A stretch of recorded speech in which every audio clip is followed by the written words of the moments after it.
Welcome everybody. Thanks for checking out our latest in our video series. My name is Nathan Stalvey, the director of the Clarke County Historical Association. I'm Jennifer Moore, president of the Mosby Heritage Area Association. And today we're going to talk about a different part of Clarke County history, Cold War history during Clarke County.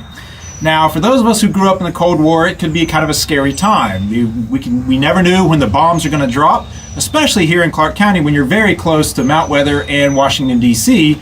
So Cold War bunkers were often built around the areas, and here's one of 5 that were built in Clarke County by the Mellon family. We talked a little bit about the Mellon family when Jennifer and I discussed Carter Hall.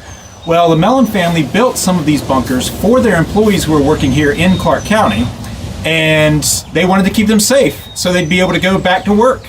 This would give them a chance to avoid having to duck and cover, as the old Cold War videos used to show back in the 50s and 60s. This would give them a chance to run down here, stay safe during a blast, and wait out the fallout. So we're going to come down in here into these cramped locations and learn a little bit more about what an old Cold War bunker would have looked like. Before we do that, though, I think what we'll talk about is there were 2 facilities very close to here that local residents would have been aware of during the Cold War. First of all, closest to here was, of course, Mount Weather, which was built just as that, a weather bureau in the late 1800s. By World War II, it was a civilian public service facility, camp number 114. About 60 men were stationed there between 1943 and 1946. And what a civilian public service station was a sort of legal alternative for conscientious objectors to actual combat participation during World War II. So they could go and they studied weather, particularly in the Pacific. They learned how to code maps, and they learned Russian. The Percival Library had the bookmobile, which would go up and visit the men at Mount Weather. And I'm sure that's how some of the sort of rumblings and gossip leaked out into the community over the years about what was going on. By 1959, Area B was completed at Mount Weather. Area B, of course, is the underground bunker, which was where leaders of Congress and military leaders were supposed to be located in the time of a national disaster. Also, important pieces of artwork from the National Gallery of Art were supposed to be housed in Area B at Mount Weather. We know that during the 9/11 attacks, congressional leaders were helicoptered into Mount Weather. The second facility that local residents around here would have known about probably is Vint Hill over in Fauquier County.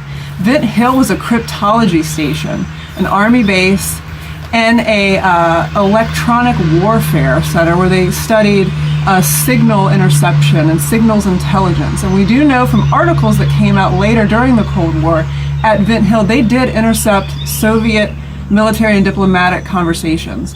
So 2 facilities that locals would have heard about here during the Cold War in the Heritage area. So I think we will venture in if you'll come with us.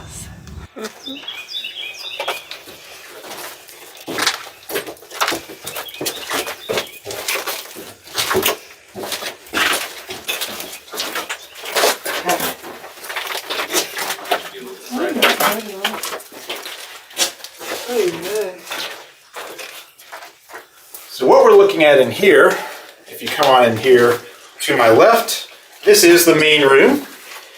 And as you can see, the old furnace is still here in place.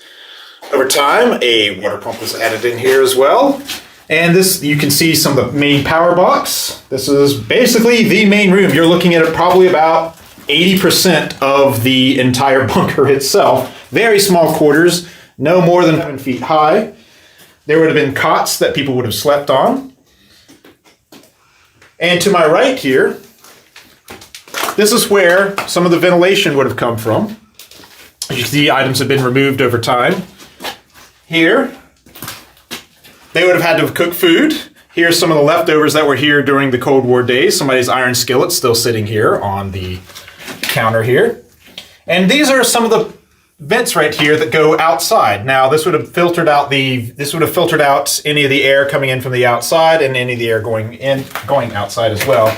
And probably the most disgusting part and the smallest part of the area here, this is the bathroom. And as you can see here, this is how the bathroom was done, and you're looking at the extent of the Cold War bunker. So this would have been life in the Cold War bunker. Very tight quarters, very small, So imagine having to be stuck down here for a long period of time after bombs have fallen, radiation levels having to go out, not a lot of space to move, not a lot of storage. But these were, like I said, these were one of 5 that were built during the Cold War by the Mellon family for their employees to keep them safe, so that after the radiation fallout had cleared, they could go back to work.